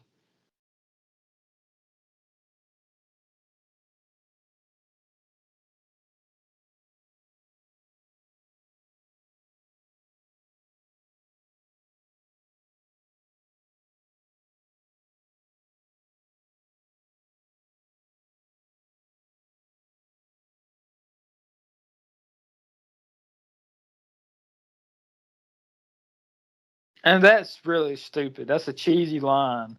That's the cheesiest line of the movie. I will see you at the finish line, buddy. That's stupid. It's just hokey, as we like to say on this channel. It's just hokey and stupid. I just don't know.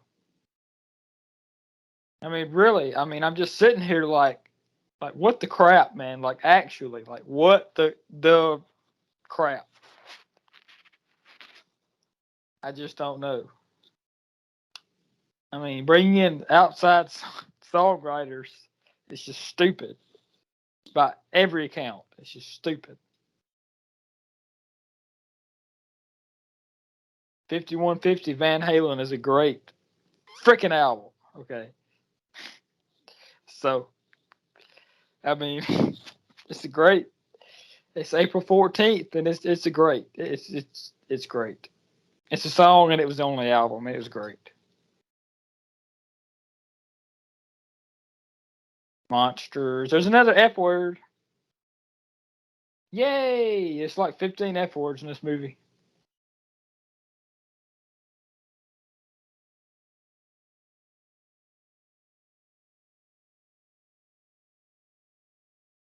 This reminds me of like some kind of zombie movie or something, the way they're kind of going around in this kind of, you know, like almost like an end of the world type movie or something. Like every man for himself, like a survival thing. I like that element too.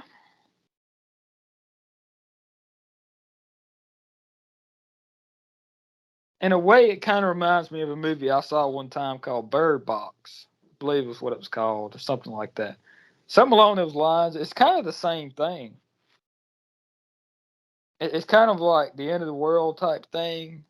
I know it's not in this movie, but it's just kind of that element. Like every man for theirself, and I've said that already. I'm repeating myself. Monsters. I just don't know. She chose the, I guess, sawed-off shotgun. I guess that's what that would be called. And I don't know if he even has anything.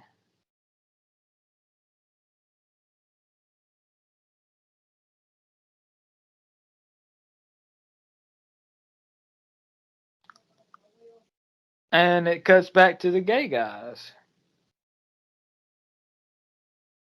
with the record still playing. That's kind of a really good horror movie element too. They really did a good job with that.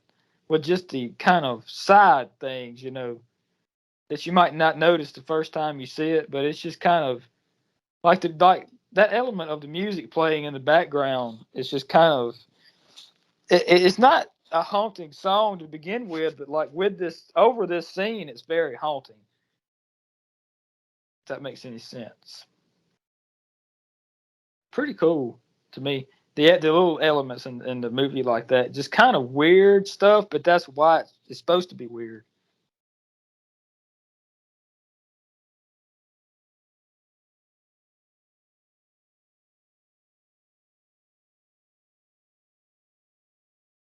And I don't know why you would want to pull the knife out of somebody. That just doesn't make any sense to me.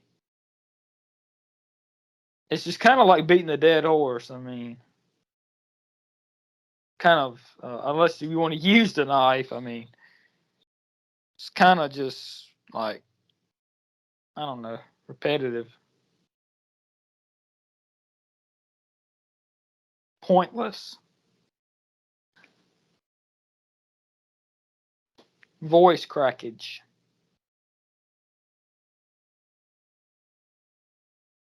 Spam.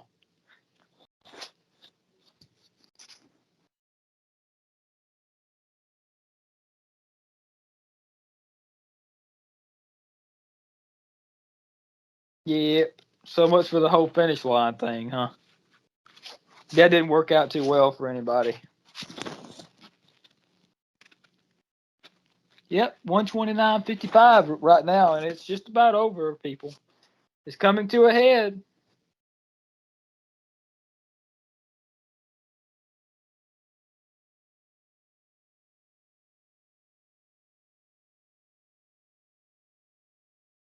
And she's got the knife there, and yet she still doesn't try to do anything. It's kind of stupid.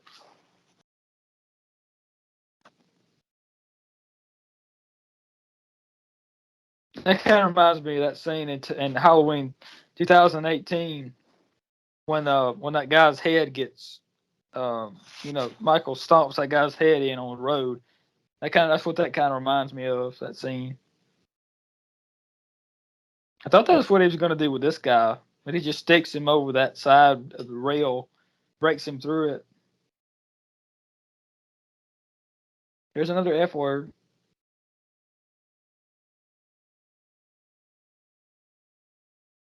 I think he's pretty much done for anyway. He kind of added a one last, exclamation point there, but it really, he think he's kind of far gone anyway.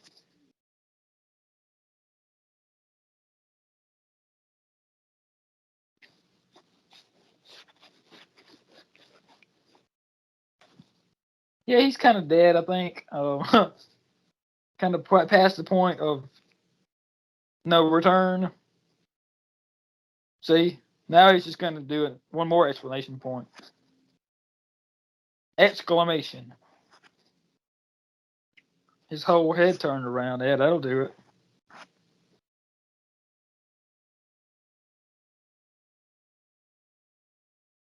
I like how that's another scene like that in this movie. Like he makes sure he actually finishes the kill, which is like interesting. It comes back to the Halloween Kills title. Before in the movies he didn't do that, but there's been two movies now that it has that element. It like remember when the guy was leaned over the counter or whatever, and he stabbed him in the back like two more times. After he stabbed that other woman with that broke off glass or whatever. He did the same thing with that guy. He went back and he turned his head around. He made sure they were dead.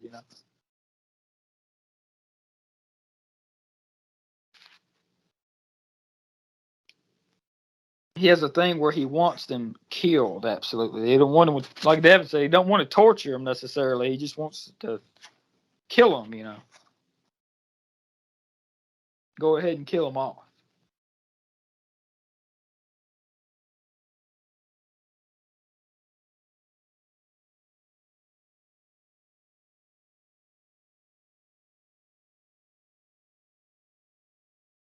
The mask is off.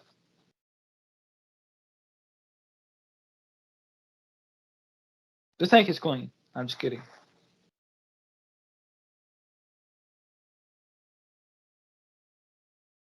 Here's the Halloween theme.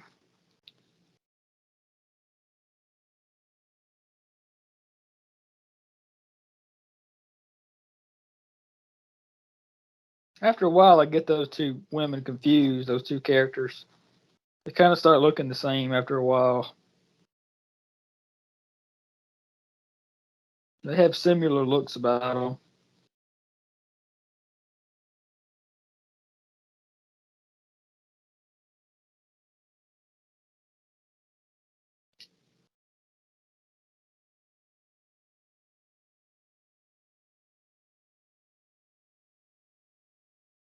Here we go with the manhunt stuff again.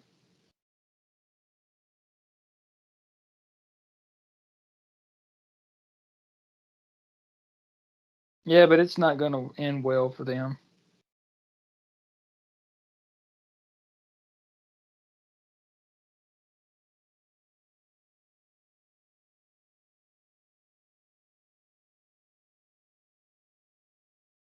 Well, there's the line of the year, huh?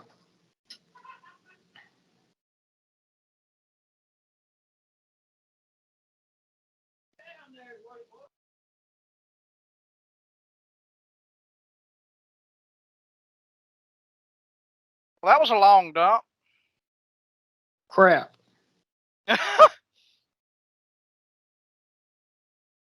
Just the ending of the movie too. Yeah, I just got to saying that it's coming to a head, son. The manhunt is coming to a head. It's the ultimate of the manhunt. They're all gonna die. Spoiler alert. This is not gonna work out well for them. That's the second time in this movie that this happened. There was a big crowd of people on him, and they still couldn't kill him.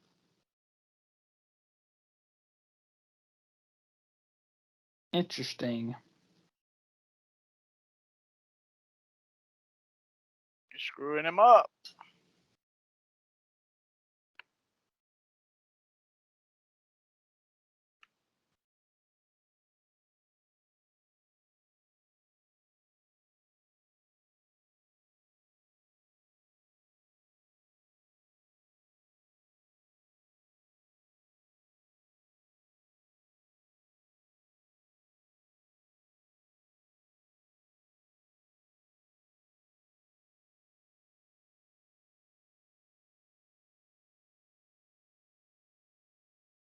Yeah, see, it wouldn't have mattered if they would have shot him before or stabbed him when he was down. It doesn't matter because you can't kill that thing. He says earlier about when I'm done with him, he's gonna go night night. He doesn't go night night here. Yeah, it's stupid. It's cheesy. That was a stupid line. I don't even think I was in here to see it or hear it. But yeah, I like the kind of concept of every time he kills, he transcends. It kind of makes it make a little bit more sense of how going from the first movie to this one, how much he's kind of became invincible.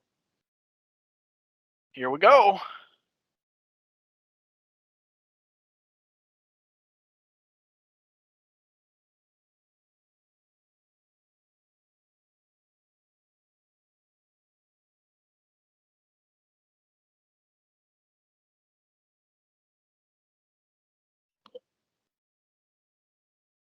I kind of thought it was just going to end when he was just laying there when I first saw it, but no, Yeah, me no. too. When it first happened, I was like, "Oh, this is gonna be interesting ending." They actually killed Michael. I really liked that they didn't end it there though. Yeah, me too. They ended 18 there, but they didn't end it this one there. I like that effect. That's cool how they show the little kid Michael Myers in the window. Yeah, that is really cool. See, that's what I was talking about before when you were gone too. Like the effect, the little side effects in this movie. I don't mean effects like gore. I mean like the the kind of overall mood it sets. Like the little side things it does, you know. Yeah. I believe this part here with the mob was actually a day for night shot. They shot it on some weird set or something. It was like spinning around or something. I can't remember. I've heard what it exactly was, but it was shot differently. I believe it was shot during the day on some kind of contraption. Not real sure. See, I had said before too that I thought that guy didn't get killed, but he actually does. Yeah. That guy that with the bat and stuff, he does get killed. I just didn't remember seeing that before. There's just so many people that got killed, you know. It's hard to remember all of it.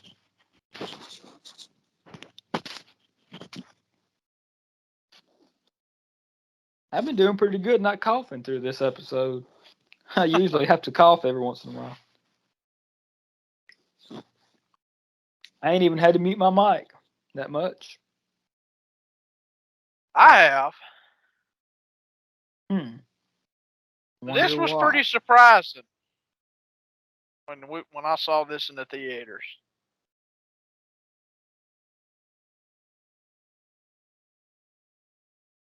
So there is an alternate ending, and pretty much Laurie dials this lady's phone and hears Michael breathing. So it's a throwback to the first movie, and they ended up cutting it because they were going in a different direction. I think that's a great way to end the movie. Yeah, I mean, this is a pretty cool ending. This is it. So that is Halloween Kills.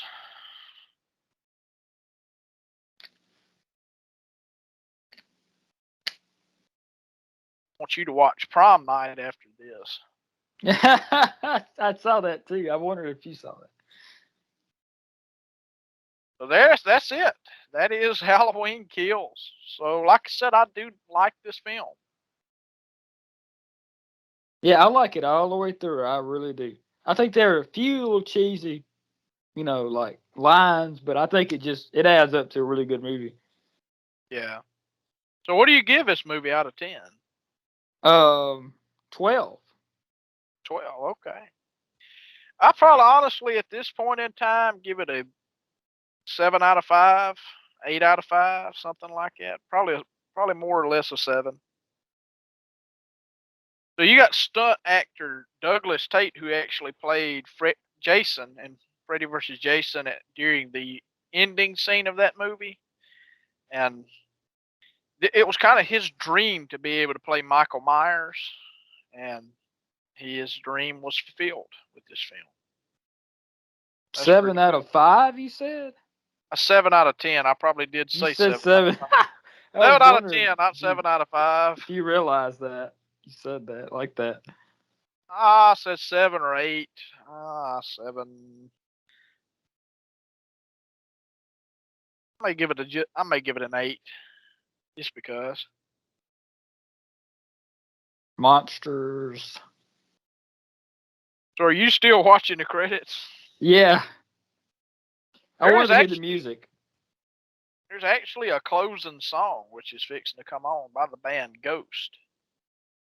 Yeah, but I don't remember hearing that before. Yeah, we didn't stay for the credits in the theater. We got our tail out of there because we had to pee.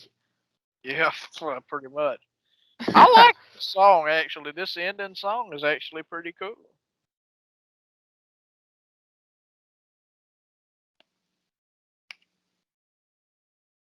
Yeah, I think it sounds all right.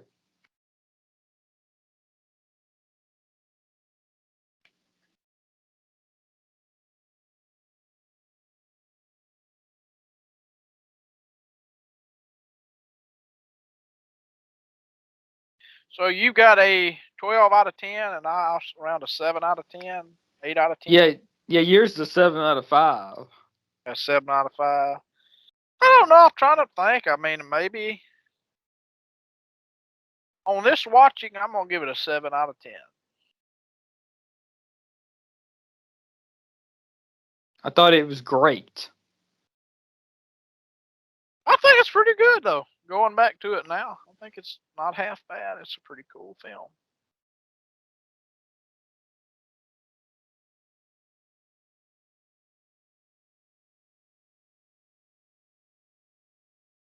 That's interesting music there. Like, what is it saying? Hunters something. Hunter's Moon by the band Ghost. So yeah, that's the movie. So I mean, this has been a pretty long episode actually.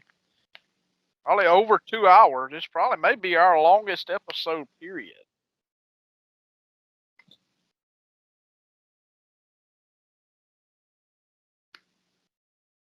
But I know the first episode we ever did on DTM was actually over 2 hours, I believe.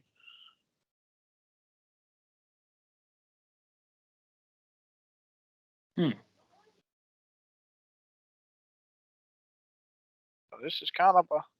Was the Derek that long? I believe so. Yeah, special thanks Tony Moran, Patricia Akkad,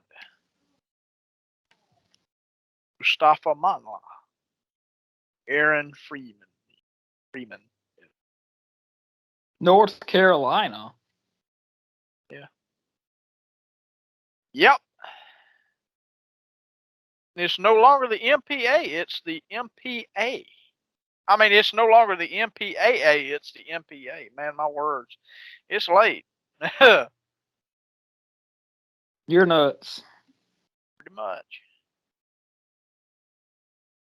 So that is it. So that has been another episode of the New Ridgeline podcast, a review slash commentary or a discussion slash commentary. And yeah, I mean, we both like it. I think Steven likes it a whole heck of a lot more than I do, but I love it. It's a great freaking movie. Oh yeah. That's just kind of the way the opinions here went tonight. He loved it. I like it. So yeah, so I'm just going to real quick address the kind of the general way you can find the podcast right now. So our old YouTube page is no longer existing. You can still find the old shows on the YouTube page, but it is no longer going to carry new episodes. I'll take all of those episodes from there and slowly start adding them to our new feed. And we've got Anchor up and running again. And I want to get Podbean at some point in the near future. So, I mean, just kind of that's the general gist of where you can find us right now. I mean, we've got a brand new page, and you'll be able to find this new page when you click on the link to this video. So, I mean, I hope you all enjoyed this episode. I mean, like, comment, subscribe. Please subscribe, share this podcast, please. And we're going to try to get it out there a lot more to where people can see it all over the place. So, I mean, yeah, this was a pretty fun episode. And just want to do some shout outs to some other really cool podcasts to listen to. I mean, the Rock and Metal Combat podcast, the Revival House Network, which has many different podcasts, Mac and Zach Save the World, BTM podcast, Exploited Cinema, various others. You've got the Decibel Geek podcast. You've got History Science Theater, which is kind of on a hiatus, I think. Metal Dungeon podcast, Freeform Rock podcast, all sorts of them. So go check those podcasts out, and just like I said, share this one and check this one out. So we've got an entire back catalog. So this will be the first episode up on our new feed on our brand new YouTube channel, which will be under the name the DTM / New Ridgeline podcast. We also got a Facebook group, a Facebook page, And I've got my page, the Danger Zone Reviews, which if you just type in the word Devin or the words Devin Dunnigan, you can find that page. Stephen Mott's got his personal page. He put some material up on here and there, Texas Brothers, Swinging Doors, etc., etc. So yeah, that's kind of the gist here with the podcast tonight. And we hope you all enjoyed Happy Halloween, or day after Halloween, or 2 days after Halloween, whenever this comes out. So, any last words, Stephen? Monsters. Alrighty, so see you next time. Bye bye. Hold on just a minute. Pete, mute your mic.